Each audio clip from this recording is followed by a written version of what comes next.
Welcome to the Frictionless Innkeeper podcast.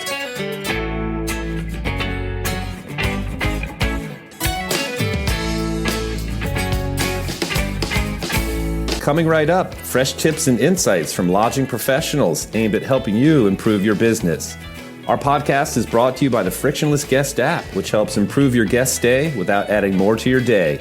Learn how at frictionlessguest.com. Hey, Steve, how you doing? Good, Matt. How are you doing? Doing well. Yeah, so for this Frictionless Innkeeper podcast interview, we are actually speaking with Christian Holmsen, who's the CEO at rezStream, as well as Jeff Hebrink, who's the customer success consultant. And, we cover off on a wide range of things, a comprehensive offering. We also talk about hospitality trends and also what the post-pandemic environment might look like. Yeah, a lot of good information, I think, for innkeepers and people in the industry. Learning a little bit about rezStream and their whole offering. We've been talking to kind of booking engine, some PMS type offerings lately, trying to kind of learn and help shed some light on that. So I think they did a good job talking about their offering and how complete it is. And yeah, I thought it's always good to hear different perspectives on where things are going, what COVID has done, trends will continue, that sort of thing. And I think that Christian and Jeff were really good as far as highlighting a lot of that stuff and talking through that with us. Definitely. Yep. Yeah, absolutely. And on that note, we hope you enjoyed this Frictionless Innkeeper podcast interview with Christian Holmsen and Jeff Hebrink with rezStream. All right. And Christian and Jeff and Steve, how you all doing today? Doing great. Hey, thanks. Awesome. Steve, how are you? Man. Christian, good. Christian, Jeff, thanks a lot. We appreciate you being here. Yeah. Our pleasure. Yeah, well, let's go ahead and kick it off then, guys. If you don't mind, give us a rundown about rezStream, the history, offerings, and all that good stuff. Okay, so maybe I'll talk a little bit about the history, and then I'll let Jeff talk a little bit about our offering. So rezStream is well over 2 decades in the making. In the late 90s, a few guys out of Estes Park, Colorado, decided to write a software for the small lodging industry. They named the company rezOvation, which maybe some listeners have heard about. By 2005, they rebranded as rezStream.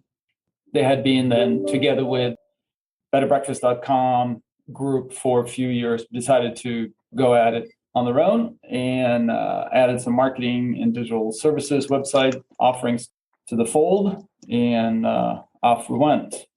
I joined rezStream in almost 10 years ago, saw an opportunity to take an aging software platform, but with great people and great customers, and bring that forward and bring the software into the cloud. And here we are 10 years later, and we have accomplished that. Jeff? Yeah. So you kind of touched on offerings, but we like to think about our offerings as kind of spanning the entire guest journey. So we have digital marketing to drive traffic to your website. We do website design. So when they hit your website, they have a good experience. And then, of course, we have the booking engine part of it, and then the back end software to manage those guests and all the way through their stay and post stay as well. So that's kind of our entire offering set. So. That's a good point. Definitely the fact that we are a one-stop shop, so to speak, covering both operational and marketing tools, I think is something that probably sets us apart from some other players out there. Yeah, and I guess kind of the small hotel, independent B&B, I mean, that's kind of more your target, is that right? Or at least your core base of clients, is that right? Yeah, so I would say independent lodging, really call it maybe not so small, more mid-size, so call it 10 to 100 rooms. The larger numbers are probably on the lower end of that, but we definitely have some decent size, properties as well. And we really cover a lot of different segments. So absolutely bed and breakfast. And yes, when we were part of betterbreakfast.com and started as rezOvation, bed and breakfast was kind of in the name. When we peeled off as rezStream in 2005, betterbreakfast.com really retained most of the B&B properties, and rezStream really went forward with a lot of vacation rentals, motels, hotels, inns, outfitters, sort of a plethora of different types of segments. So we have the benefit of having served a lot of different unique segments within the, call it, smaller, privately owned, operated, independent lodging business. Bed and breakfast hotels, absolutely, it's a big component of who we have today, but we're also have a good footprint in, vacation rentals, family resorts, hotels, motels. So we're really across the board. Maybe this is more of a Jeff question, or at least what he was kind of covering. So you kind of have the full gamut of the guest journey, if you want to call it, that you offer when you talk about kind of the back end, PMS, I assume, right? And maybe even post-stay kind of marketing, I also assume. Is your offering, how a la carte is it?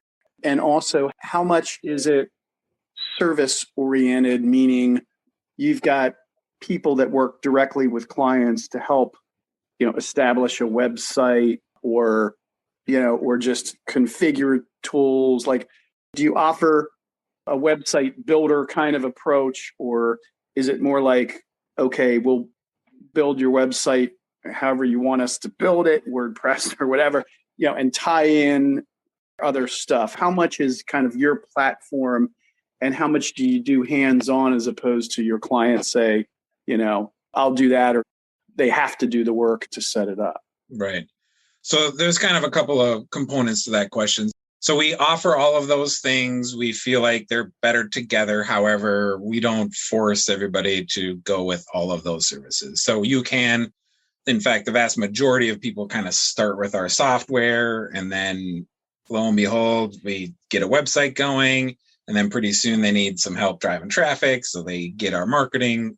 So that's kind of how a lot of people evolve.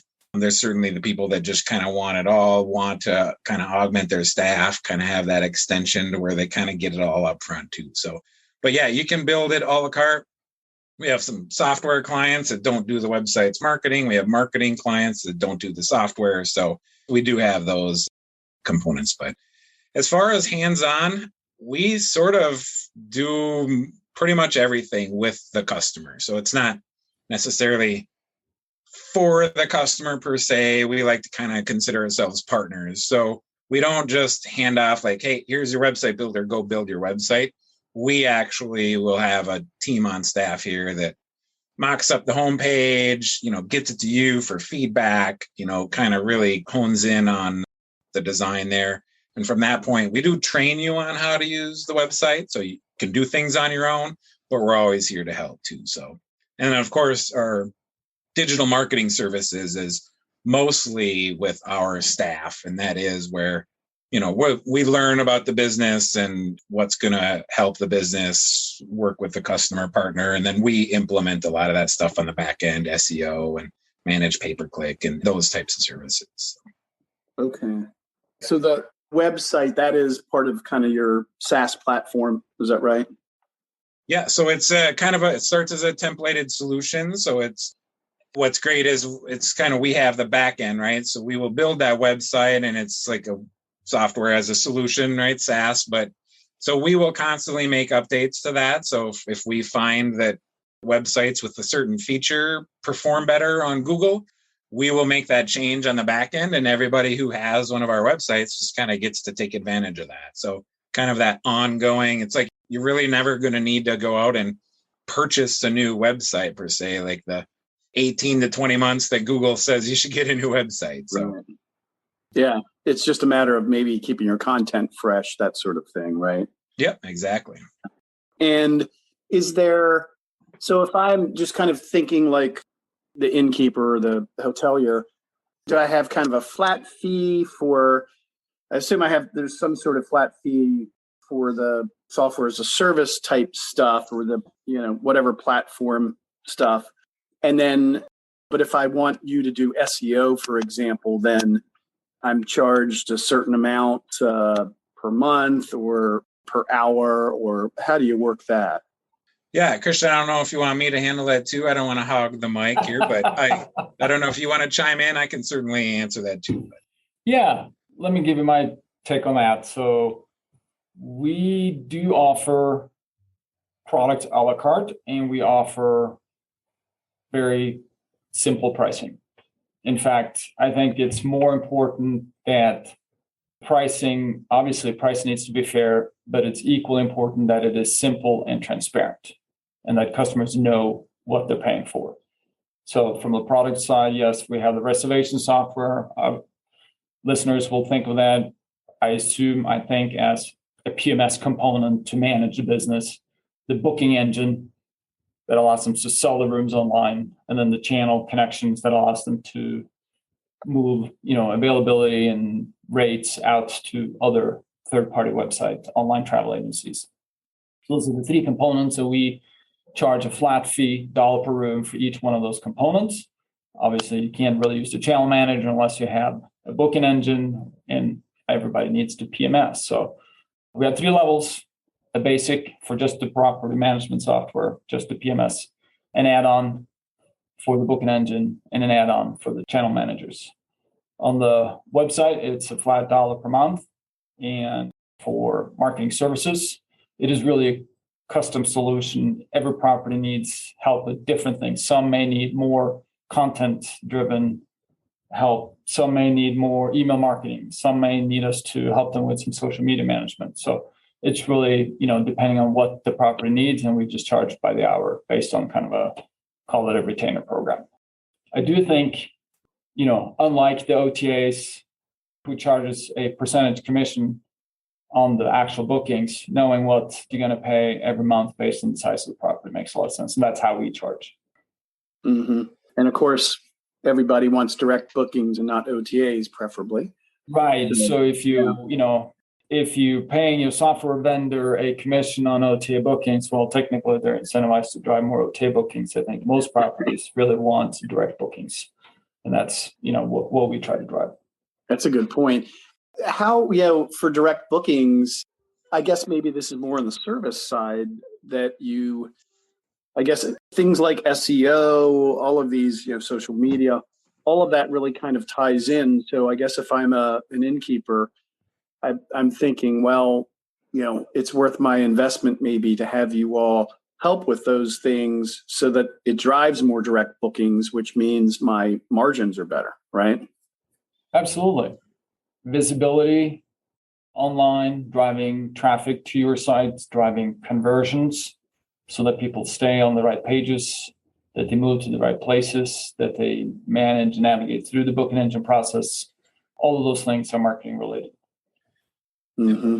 And we handle customers for marketing that necessarily maybe aren't even listed on OTAs. So it's not necessarily about, converting them from OTAs to direct, which is important, but it's also just driving traffic, driving reservations in general. So, and we know the search engines change how they look at things all the time. So you have to sort of stay abreast with that.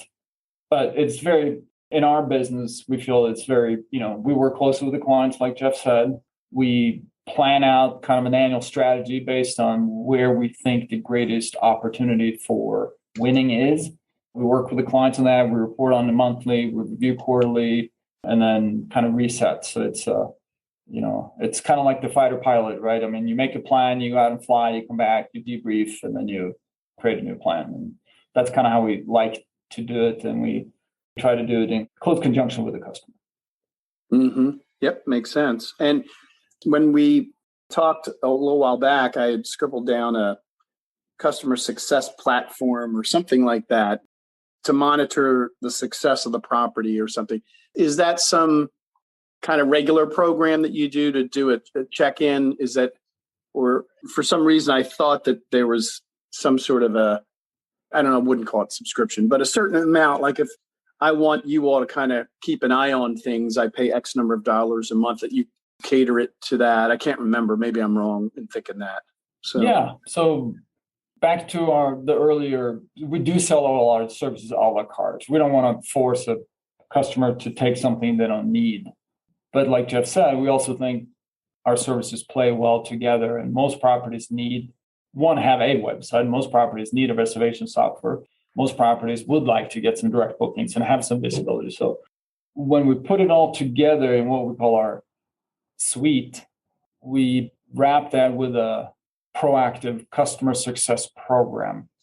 So we will, again, outline the goals for the year, look at the results as we're managing through the year, and kind of revise the targets or revise, our activities to meet those goals.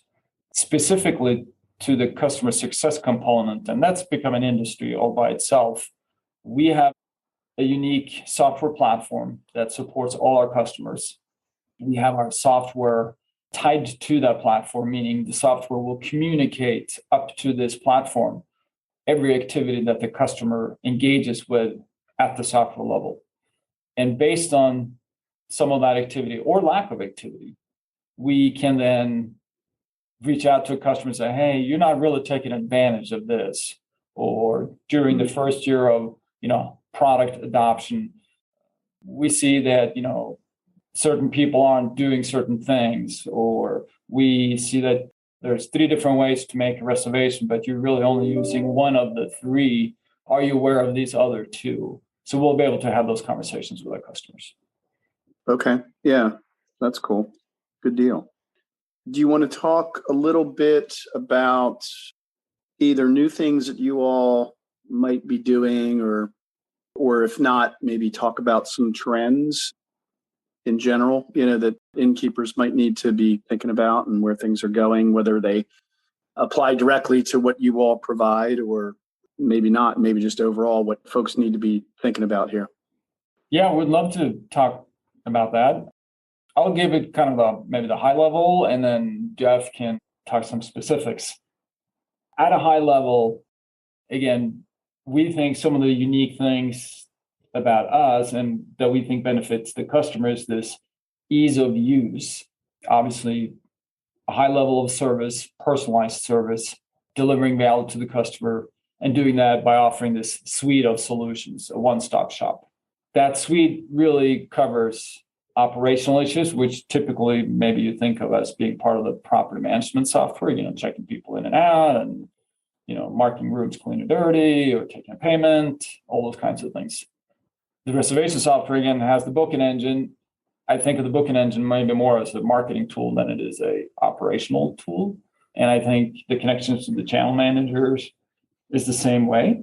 And the website is a marketing tool. Yes, it's a software, but it's a marketing tool. And obviously running marketing tactics, whether it's SEO or email marketing, it's a marketing tool. So we want to cover operations, we want to cover marketing, and we want to integrate all those components in a platform. So where we are going, and I'm using this term, productizing marketing. So rather than having marketing activities being just a service, we want to bring it into the software. And we want to use that software to run the marketing. So whether that is some of the things we're looking at now is, doing bulk marketing emails directly out of the software, for example, or having personalized emails going out to individual customers, but the system does it and it is automated. So it saves the property time to focus on those past guests. Connections to the rest of the world is important. A small company like us, and most of our competitors, I think, are relatively small. Nobody can cover everything. So it's hard to be an expert at everything. So we try to kind of stick to the core and then, partner up. So we have partnerships in, call it mapping on websites. We have partnerships in certain aspects of text messaging. We have partnerships for, loyalty programs and so forth. So there's lots of different things we can do. And in order to do that, you got to have this famous word, the API that connects your program to everybody else's program. That's where we're going, because we don't want to be the expert in delivering, restaurant software, or the experts in delivering, managing room hardware, or, different things. So those are components we're rewriting to those other applications and bringing in those partnerships. Jeff, what do you think? Yeah. So those are kind of, what we're working on. You mentioned a little bit about trends. So I'll kind of go back to one of the things that we did last year. So it's not something we're working on, or we're working on developing it more. But Google Hotels is probably one of the biggest, trends in the industry right now. So small to medium-sized property, Google Hotels rolled out Like, think about a year ago, Google's way of kind of getting into that, letting that customer compete against the OTAs. So it's a way to really, they have a free booking link offer that's completely free. We have a connection to that in our version of our software. So customers get the visibility out there from Google when people are doing Google searches for hotels. They can book direct. There is no additional fees, costs, anything like that.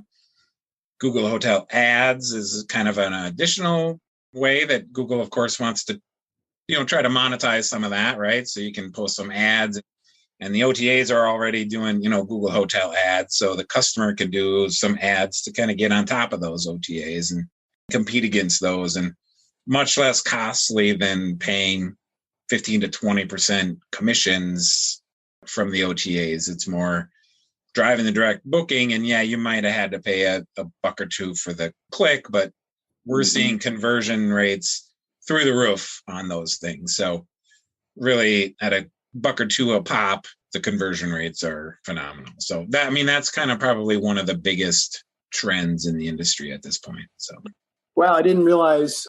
So huge success, you're saying, with your clients using Google Hotels?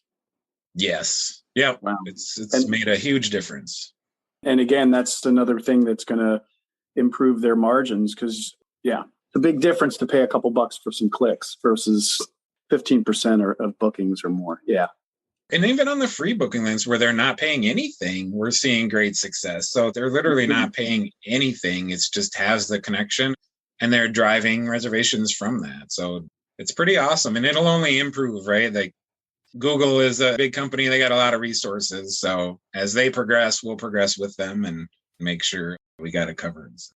Do you think, looking into the future, like, I guess it's always a game of chess or checkers or whatever. So where are the OTAs going to go with this, right? They're going to react in a certain way. I mean, they can't be happy about, I don't know what it looks like in terms of their financials and revenues and all that, but they're going to be impacted by that. I'm not sure there's anything they can do, but yeah, any ideas on where it's all going?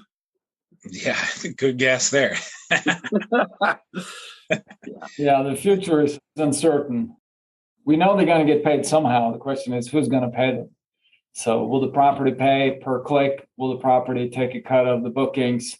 Or will the property pay nothing and the search engines get money from advertisers and other sources? So, but somebody's going to pay. Yeah, no doubt. Cool. What about any other trends, Jeff, maybe that you want to talk about?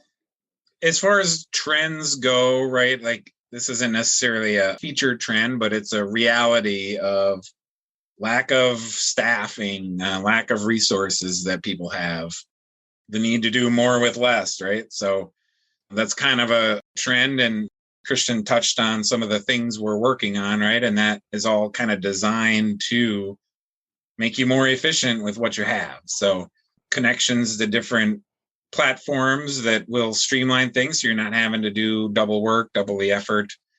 Yeah. And, the other trends are people are booking, they're not booking that far in advance anymore. I mean, they're still booking in advance, but it's getting a shorter window. So, flexible cancellation policies and being flexible and, offering travel insurance and those types of things have really come into play here lately over the past, year or so. So, yeah, just to add to that, Steve, I think, 2020 was a crazy year for the lodging industry, right? This pandemic has really changed how lodging looks at how they run their business. The larger properties have hurt a lot. The city properties have hurt a lot, but the rural leisure properties managed reasonably well. So we are, in fact, attending the CABI, so California Association of Bed and Breakfast Inns, annual, call it trade show or meeting here in a few weeks. And we're doing a benchmark study on the industry. So it may be interesting to share here, kind of an early release of some of that information, looking across, and we segmented out just the bed and breakfast type of properties that we're working with, and we made sure we had a number of years of data on them. Anyways, we ended up with a good sample, and what we saw was from 2019 to 2020, occupancy percentages across our sample dropped from 50% to 34%. And total revenue dropped about 30%. So that's a huge drop in income from all of these smaller properties. Now in 21, things got back. They really back to their 50% occupancy again. And ADR, average daily rates, or revenue per room, is up above 2019 and 2020 levels. So total revenue is actually better in 21 than it was even in 2019. So that's, I think, a positive sign of things to come. And of course, if you're looking at individual segments, it will vary. The larger the property generally is, they hurt a little bit more. So, and the smaller ones, and again, depending on the location and type of customer base, it will vary. But for the B&B industry, we're seeing that 2021, they're back. And I think they're going to continue to be quite busy. So to Jeff's point on staff, finding the right staff, having systems that are easy to get people trained on, and being able to manage that and automate as much of the operation as possible is definitely, something that's going to continue, in my view. Yeah, and it's hard to talk trends, of course, without, have we even used the word COVID yet? I don't know. But let's not. It's hard to do that, even though it gets old, I guess I would say. You get worn out about it, but it's the reality. How do you see, because of these ups and downs, with ADRs and occupancy and all that stuff over the last couple of years, and obviously with COVID, that's the big thing. When, let's say, hopefully we're reaching endemic sort of status, and we don't see anything beyond this for a long, long time, there's going to be certain things that I'm sure are going to be kind of stay the same, and maybe not. I don't know. But what do you see trends normalizing so that we're kind of back to the way we were in 2019 in terms of what guests want and all those other things? Or do you see, like, for example, Jeff mentioned flexibility, and booking flexibility and travel insurance and all that stuff. Do you see that becoming kind of a norm? That's an example. I don't want you to just focus on that. But I mean, what things do you think are going to be with us that where the pandemic, even once it becomes an endemic, hopefully, it's still certain things might not change? Yeah, so I'll let Jeff dig into it a little bit more, but the first thing that comes to mind for me is the telephone. Guests and staff is going to want to be more flexible, more mobile than ever before, and that trend will continue. So whether you're communicating to guests via phones, via text, via, and letting people kind of be on demand, right? Not just in terms of booking close to the arrival date, but when they're on the property, they want to make the decisions on the fly. I think people want to just stay flexible and have options. And I think having the tools to accommodate that level of flexibility, I think will be important. Jeff? Yeah. And I do think that flexibility in cancellation policies, I personally believe that's probably here to stay, at least for the most part, because I don't think anybody was prepared for the world to change as quickly as it did, right? So it just sort of raised awareness of, I could make my reservation for 2 months from now, and the world could be totally different in 2 months. And just knowing that there's some flexibility, like if something like that were to happen again, I kind of wouldn't be out all my money and no cancellation. So I definitely see that trend continuing, and more, this is probably a trend that was going and COVID sort of accelerated it, right? So like self-service type situation. So a customer can sort of manage their own reservation, check in without necessarily having to go to a front desk and get a key. Those door locks where, you can have your phone unlock the door or get codes sent to it. I think those trends will continue and only progress forward. It's sort of, I think it just sort of ramped up pretty quickly, the need for those items. Those things I think will stick around as well. Yeah, that seems logical. Makes sense to me. Yeah. Are there any major points that we wanted to cover that we haven't? I don't think there are, but I don't think so. We did cover off a bit on the wellness aspect, right? Kind of moving into this post-pandemic world. Is there anything else to add to that part of the discussion?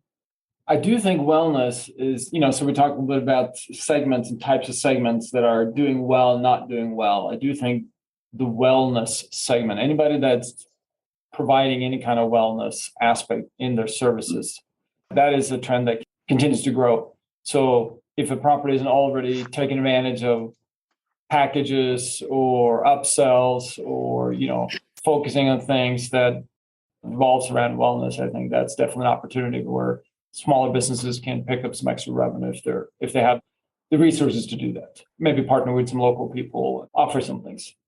Yeah, I think as we get into this more endemic scene or post-pandemic environment, I think we all need a little wellness treatment to get through this. So, can't be a bad thing for all of us. But otherwise, Steve, I think we've covered off on everything. Do you guys think we're ready for me just to do the anything else to add question, which we usually throw out here at the end? Yeah, you guys got anything else that you want to add to what we've already talked about? Any other thoughts? I'll throw in one thought just because we didn't necessarily cover. Well, I didn't touch on this, but sort of what happened during COVID and what I think will continue too is people working from vacation. I'll put that in quotes. The need to provide good Wi-Fi so people can actually perform functions because, most of the US, at least in 2020, was working from home. They were working remotely. And a lot of times they were headed out and they maybe went and got a cabin to stay in for the week and they didn't have to take vacation. They were just working during the day, right? So I think that's something that will need to continue, and offerings it's really an opportunity for properties to sort of promote and capture maybe a new audience as well. Yeah, cool. Makes sense. Absolutely. Okay. Matt, are we done? I think so. I will take us out, gentlemen. And this concludes this Frictionless Innkeeper podcast interview with Christian Holmsen, who's the CEO at rezStream, and Jeff Hebrink, who's the customer success consultant at rezStream. And as you heard, they were kind enough to share their insights about their company's overall offerings. We also highlighted key hospitality trends and even discussed what the post-pandemic environment might look like. And our podcast is brought to you by the Frictionless Guest App, which helps improve your guest day without adding more to your day. Learn how at frictionlessguest.com. And Christian and Jeff and Steve, thank you all for your time today. Thank you very much for having us. Really appreciate it and look forward to continuing to be part of the industry. Yeah, thanks, guys. Appreciate it. All right. Yeah. Thanks, Christian. Thanks, Jeff. We really appreciate it. Yeah. Thank you.